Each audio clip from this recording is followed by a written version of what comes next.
Welcome to Fluke Biomedical Demo Day. Today we'll be covering the IDA1S and IDA5 infusion pump analyzers. We have a special guest today, Justin Ross from RossCo Solutions. He'll be here to answer any questions you might have about our infusion pump analyzers. And we've prepared a short video for you to play that will play, and we'll have plenty of time for the Q&A at the end of this video. So let me go ahead and kick that video off. Hi, I'm Justin Ross with Fluke Biomedical and RaySafe. Join me in this video series where we explore the Fluke Biomedical IDA1S and the Fluke Biomedical IDA5. We'll discuss each analyzer's capabilities and specifications. Then in our last two videos, how to set them up and connect both an infusion pump as well as a syringe pump and get some basic tests performed. Check back at flukebiomedical.com for more helpful videos, advanced training, and information on the rest of our product line. Now let's start talking some infusion pump analyzers. See you soon. In this video, we're going to be taking a closer look at the Fluke Biomedical IDA1S, which is a single-channel infusion pump analyzer. Look at the Fluke Biomedical IDA1S. You'll see that it's set up more for the traveling biomed in mind. That is, it's battery operated with a 10-hour runtime. But don't worry if your battery goes dead while you're testing or you forgot to charge up the night before, not a big deal. You can use the power cord that comes with it, plug it in, and charge it up on the go. It's also a lightweight device, weighing in at only 2.7 pounds. So you can pick it up and easily transport it around the hospital with yourself. So if you're the guy who has to go out and service the IV pumps out on the floor, or maybe you have to go to an off-site location, small footprint doesn't take up a lot of space in your toolbox, in your van, or however you need to transport it around. I also want to point out it has a color touchscreen that can be operated while wearing rubber gloves or exam gloves. So here we go. We can simply go through your different screens and offer yourself a little bit of protection from the stuff you might find on your IV pumps. Get rid of these. Alright. Also, it has onboard memory, so you can save all the information of your testing right into the device and use the cable that comes with it, this data cable. It's a standard printer, it's a USB cable. Plug it in and retrieve your data at a later time. It's also capable of being operated with a hydrograph software. So you can run it on your PC and drive your infusion pump, save all your test results.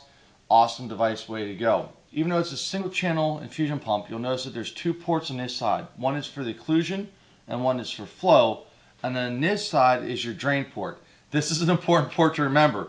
Make sure you use your drain line, connect it in, and drain your fluid out and away from the device so you're not getting your bench all wet. Now let's talk some specifics about the IDA1S. It's capable of reading flows from 0.5 milliliters to 1,000 milliliters an hour, and volumes of 0.6 milliliters to 999 milliliters. The pressure port is capable of reading up to 45 psi or 3.103 bar. A neat feature to know about the IDA1S is if by chance you happen to power down or it shuts off in the middle of a test, it will save all the data so you can pick back up where you left off. Hey, now let's look at all the items you're going to find in the box when you open up your brand new IDA1S. First off, a power cord. We talked about that already a little bit. Your comm cable, we talked about that. Your calibration certificate. Inside the envelope will be your cal certificate, your operator's manual. Hey, if there's not enough information for you in here, go to flukebiomedical.com. Go to the far right side under the Knowledge Center and look up Advantage Training. You can sign up for Advantage Training. It's free online training. Once you sign up for it, you can log in, scroll down, and find the IDA1S. There's a nice class. It involves some videos and a PowerPoint presentation. And when you're done, there's a simple quiz. If you pass the quiz, it spits out a certificate of competency that you can use for your own records. So, manual and Advantage Training. You will also have a three-way stopcock so that you can add in your priming syringe to your circuit. There we go. And then we can hook up our test device right to the analyzer, prime up the analyzer, and off we go. And we spoke real quick about our drain line. You want to put that on here to the side, to the drain, and put this into a collection canister and save your test fluid. Speaking of test fluid, let's talk about this one. Micro 90. So when you're testing, you should always use distilled water or pure water. And you want to mix it with a solution of Micro 90. This comes with your IDA1S, but you can also purchase it later on. This is a cleaning agent. You might want to make sure that you mix this together and that's going to keep your IDA1S clean and operating for a long time. Hey, thank you very much, and for more information, check back at flukebiomedical.com. Hello, I'm Justin Ross with Fluke Biomedical and RaySafe, and we're back with the Fluke Biomedical Infusion Pump Analyzer series. In this video, we're going to take a closer look at the Fluke Biomedical ID5 Infusion Pump Analyzer. While the ID5 is transportable, it weighs 11 pounds and has multi-channel capabilities, meaning it's much better suited for benchtop testing. So you're going to go out and collect your infusion pumps, bring them back, test them at a bench, and then distribute them back out versus taking an analyzer out to the floor. The ID5 does come in 3 configurations, 1, 2, and 4 channel capable. It's also upgradable, meaning if you've run your ID5 for a while and you decide to get more infusion pumps in, it's more than you can handle, simply schedule for service, send it in, you can have those additional channels added. There are 4 modes of operation for the ID5. You can either use the front user interface here, or on the back side, you'll find 4 USB ports right here that allow you to connect a keyboard to the infusion pump analyzer, such as this general USB keyboard, and enter your data that way. It's also capable of being used by the Hydrograph software, or even better yet, the Fluke Biomedical Test Automation software. The ID5 comes not only with onboard memory, but also onboard automation, meaning that you can build your own testing right here into the ID5, use your keyboard to enter the information for the device you're testing, perform the tests, and then when you're done, connect the ID5 either to your PC using the USB to printer cable, or connect it straight to a printer and print out your test results right then and there. The ID5 does all of its testing through the ports on the front, meaning that you're going to do your pressure, flow, and volume testing all through one connection. Little trick though, when you're connecting to the front, since you can have up to 4 ports coming in, make sure that you have a drain line connected to the appropriate discharge on the back. That way you're not making a mess on your bench. When you're performing your testing, onboard graphing allows you to get a visual representation of how you're testing, so you can get your flows and pressures right here on the screen as you're doing your testing. Let's talk about some of the capabilities. The ID5's volumes will read from 0 to 999 milliliters and 0.5 to 1500 milliliters per hour. Pressures for occlusion will go up to 45 psi or 3.103 bar. Additional features about the Fluke Biomedical ID5 can be found on our website, flukebiomedical.com. Hey, a little hint about those channels. If you're going to get all these channels on the front, make sure to exercise them all. So don't just use 1 or 2 of them. Please use all the channels that you have. That's going to keep them lubricated and running for a long period of time to come. Let's talk about some of the things you're going to find in the box when you get your ID5. Is that data cable we just mentioned. It's a standard USB to printer style data cable, and will connect right here in the back of the ID5 to your PC. Then you're going to have a drain line.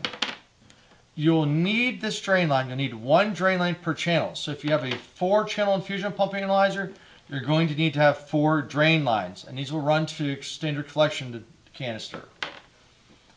Then you'll have a standard stopcock. Here you go. You'll need 1 of these for each channel that you're using, as well as a priming syringe. Next, we have the operator's manual. Please give this a good read through. I'll show you all the setups and answer any questions you might have. But if everything you're looking for is not in here, you can always go to flukebiomedical.com and pull up more information on the ID5, or even better, on the far right hand side under the Knowledge Center tab, you'll find Advantage Training. Sign up for it. It's free online training. It has a PowerPoint presentation and some videos, and when you're done with the class, there's a short quiz. If you pass the quiz, you can print a certificate of completion that you can save for your own records. Last but not least, you're going to find a bottle of Micro 90. This is a cleaning solution that comes with the ID5. When you're using your ID5, you should only use pure or distilled water to test with. And what you're going to do is follow the instructions here on the Micro 90 bottle to make a test solution. So a little bit of this into your water, and that's going to be your solution. This Micro 90 is going to keep the internal workings of your IDA clean and working for years to come. Hey, thank you very much for joining us, and for more information, check back at flukebiomedical.com. We'll see you in the next video. Great, thank you, Justin, for creating those videos for us. I'll be sharing a link to where you could get more useful videos to especially the how-to videos. So I'll be showing that link in a minute. But before we get into the Q&A, I would like to open a couple poll questions. And Edna, if you could open up the first poll question, make sure. Yep. First one has been launched. Great. It's what are you currently using to test infusion or syringe pumps? And if you could select one of these, we'll give you about 30 seconds or so to submit your answers here. And the poll now is closing. Let's share the results. Right, so we have about 65% using infusion pump analyzers, 8 using graduated cylinder scale pressure meter, 15 using your infusion syringe pumps are outsourced, and then 12% do not test. Well, these are great results, Dan. I'm liking this. We have a lot to talk to then. Great, great. Well, we have one more poll question we'd like to launch as well. So Edna, if you could launch that one. There we go. Great. Are you using any workflow automation software? Alrighty, and the poll is closing. And let's share the results. So wow, so only 31% are using some sort of workflow automation software. 70% is no. Wow. Hey, yeah. guys, an exciting thing when you start considering your next infusion pump analyzer. You know, we started talking about infusion pump analyzers as a way to speed up your testing process, and that does. It really streamlines the process. You don't have to change around your setups. You're not moving between a syringe and a graduated cylinder and a scale and a pressure meter. Beautiful thing about the analyzer, it's all there. You set it up one time, you hook it up, and you just keep running pump after pump after pump. What's even nicer is when you can bring in this workflow automation to record your data for you automatically. You know, when we're testing infusion pumps, it can be a little bit monotonous, a little bit tedious, especially when doing like 500 or 600 from back to back to back. Why not let that PC go ahead and save your data for you automatically and walk you through the steps of your PM procedure so we don't accidentally miss a step? It might be a really great thing to look into, especially if you're considering that ID5 can work with that workflow automation software.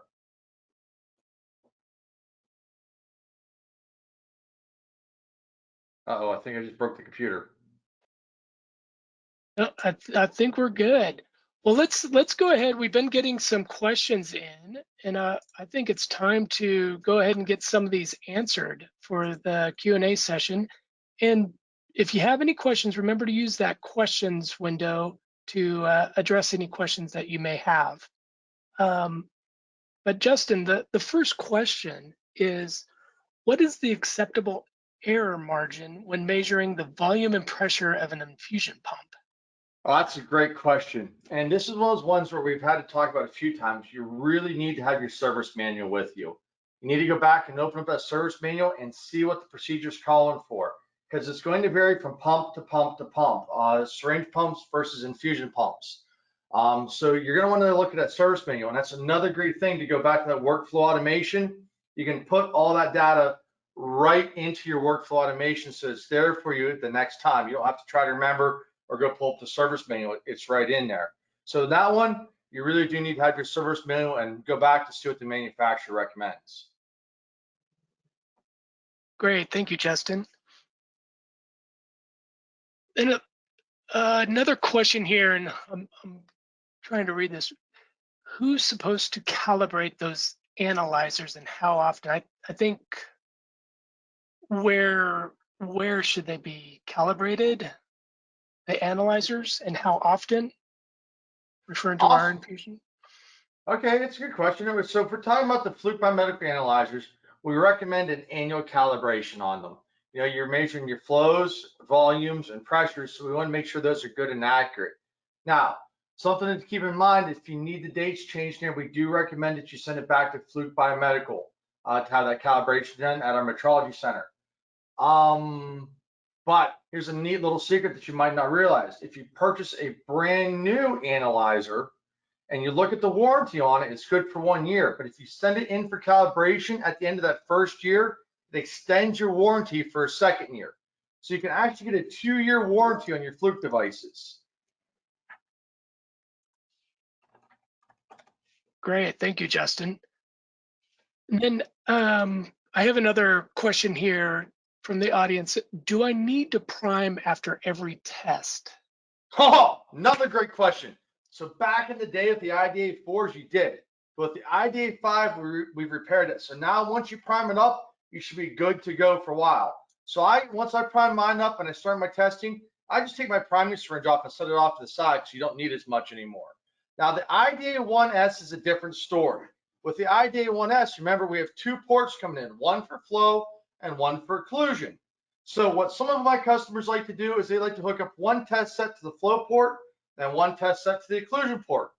So with that, they're going to have to reprime every time they do a flow test, especially if you're disconnecting your test sets and putting them back in. In here, there's another little hint for you. When you're doing your ID1S, and if you're checking your pressures, your occlusion pressures with your ID1S, make sure you relieve the pressure at the end of the test. So you're going to have a stopcock in it to relieve that pressure. The reason is the way it's built and designed. If you leave that pressure on, it's going to continue to draw power and it's going to draw down your battery life.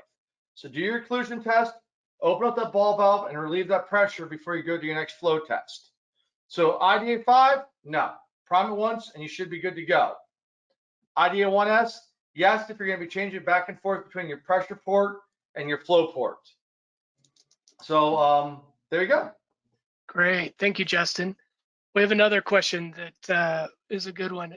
Can distilled water be used for priming? It can be. Yes, it can. But again, in that video, we showed you that micro 90. So what that micro 90 does is it's a cleaning agent. And it's going to keep all the internal workings of your IDAs clean. The problem with distilled water is that after it sits around for a while, you can grow bacteria, especially if you're not testing every day.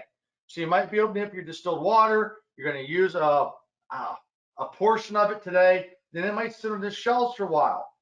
And it can grow stuff in it. That micro 90 is going to kill any of that bacteria and stuff that can grow in that water and keep your results as accurate as possible. So we do recommend that you use that micro 90 with pure or distilled water to make your test solution. That micro 90, when you do mix it, it'll still weigh 1.00 grams per milliliter. That's an important thing to recognize, especially for those of us who our test results are reading in grams. It's a direct conversion. So that micro 90 will still keep it at that 1.00 grams per 1.00 milliliters, but you're going to want to use that micro 90 to make sure there's none of that bacteria and stuff building up in the water. So, and something else I should mention, you don't ever want to use an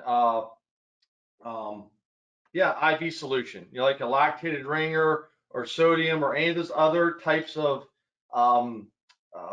infusion. You don't want to use any of that because it's going to really gum up and mess up your IDA. So again, that pure distilled water with a little bit of micro 90, follow the instructions on the bottle, you're good to go. Great, thank you, Justin. We have another good question here. If a service manual is calling out a graduated cylinder or scale, can I use the Fluke Biomedical Infusion Pump Analyzer? All right, so I just gave you guys a bit of a hint on that one. 1.00 milliliters weight of pure water, pure distilled water, weighs 1.00 grams. So if you do that conversion, your analyzer is going to read in milliliters, but understand that's the same weight in grams. Now, again, if you use a different solution, those weights will vary. So that's another reason to make sure you use that pure distilled water. Does that answer the question up for them? I think so. We'll see if they have a secondary, a follow-up from that. Let's see, moving on. I have another question here about I have a 2-channel IDA5. Can I add additional channels? Oh, yeah, that's a great question. Yes, you can. And not even that, but if you have a 1-channel IDA5, you can add additional channels. We have a lot of customers that do this. You purchased it because you're busy. We've got more and more medical devices than we ever had in the past. So you purchase one with a few channels, you get a few hundred more IV pumps. All of a sudden, those 2 or 3 channels aren't enough. Most definitely, you can send it back in, and additional channels can be added up to 4 channels. Yeah, Great, yeah, that's great. what Thank you, Justin. I always like to have a spare channel too, because Murphy's Law, something's going to go wrong. If something can go wrong, it will go wrong. And for me, it always happened in the middle of IV pump testing month. Somebody gets tired, makes a mistake, uses the wrong fluid.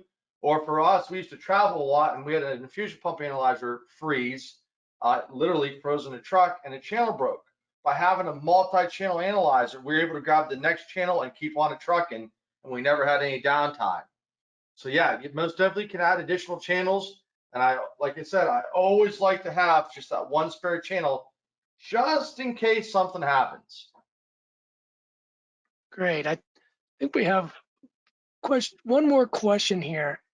It's I hope I don't murder this word. What about hemodialysis equipment? Does Fluke Biomedical have a solution for those? Oh, well, I'm assuming what you mean by hemodialysis equipment or by a solution is, can we test hemodialysis equipment? So as long as it's within our flow rates and that you can use pure water to do so. I know some of those hemodialysis machines need to have special test solutions, but as long as you can use that pure distilled water and it's going to fall within the specs of the ID5 for the flow rates, and that's easy enough to find, go to flukebiomedical.com, go down to our products tab. Under the products tab, go to infusion pump analyzers, and there it is. And you'll have your flow rate, you'll have your volumes, all that spec'd out right there. As long as you're in that tolerance, yeah, test them. Great, thank you, Justin. Well, as a reminder, I want you to keep, utilize that questions. I have a couple more things I want to share with you guys before we end our presentation today. But if you have another question, submit it in the questions. Don't hesitate. We'll still try to address those questions before we finish. But I do want to move on to the video that we showed you in the presentation today. Is part of a series that that Justin prepared, and as you can see, this video is 36 minutes, so it's a little longer than we wanted to share with you today. But you could scan this code with your phone. You could follow this website address and go watch the entire series. He does a full, complete test with both the syringe and the IV infusion pump with the IDA1 with the IDA5. And Justin, if you want to share a little bit more about these videos. Sure. In the video that you can see the picture for the opening video here, we're going to not only just show you how to test, we're going to go start from the very basics of just turning on your IDA5 and how to run some of the special capabilities of it. How to use the keyboard with the IDA5 or use a touchscreen on it. We even touch on how you start using some of the hydrograph software. And then we're going to really get into the nuts and bolts of the ID5 and show you just how powerful it is that we can run an infusion pump and a syringe pump at the same time and monitor both. Because some of those syringe pumps, those low volume pumps, take a lot longer test period. So I can put them on one side of channels and be running my infusion pumps while the syringe pump's finishing up. It's a great video. The other video we're going to do the same thing, but we're going to do it with an IDA1S. We're going to go back in and show you how to set it up and how to go ahead and run a few tests and retrieve your data on it. Yeah, good stuff. Great, thank you, Justin. So be sure you save this address and share it with your colleagues, and some great resources there for showing how to step-by-step test these devices. Don't forget, as we wind down here, I'm still monitoring the questions to see if any questions sneak in. But I just want to remind you guys, we have Advantage training. It's free online training. on flukebiomedical.com. You just go over to the education section, and Advantage Training is free online training that has a lot of great videos and presentations, really goes through the clinical application and why we're testing and how to test using the Fluke Biomedical test equipment. And then also our Empower. Yes, absolutely. Especially if you're not used to the equipment and you're just starting off and you know you got this jitters, go through that course. It's only about an hour and it really gives you a good starting point. Exactly. And then also we have our Empower webinars that you could receive 1 CEU from ACI. So any of those webinars in the Empower series, you could watch those on demand, get that certificate, so you could collect those CEUs over the course of the year. And then also we have the video library. A lot of great videos, a lot of how-to demo videos. So be sure to keep those in mind when you're looking for something to how to perform some tests. But with that, I think we're going to go ahead and wrap things up. And again, we did get a question. These demo days do not have certificates available. We do not provide CEUs for that. You have to watch the Empower webinars to get those. So just want to remind you for that. But again, thank you everyone for coming. Thank you, Justin, for joining us today and sharing all your knowledge with infusion pumps. And we'll go ahead and end it a minute short today. And everyone have a great remainder of your day. Awesome. Thank you all. Thank you.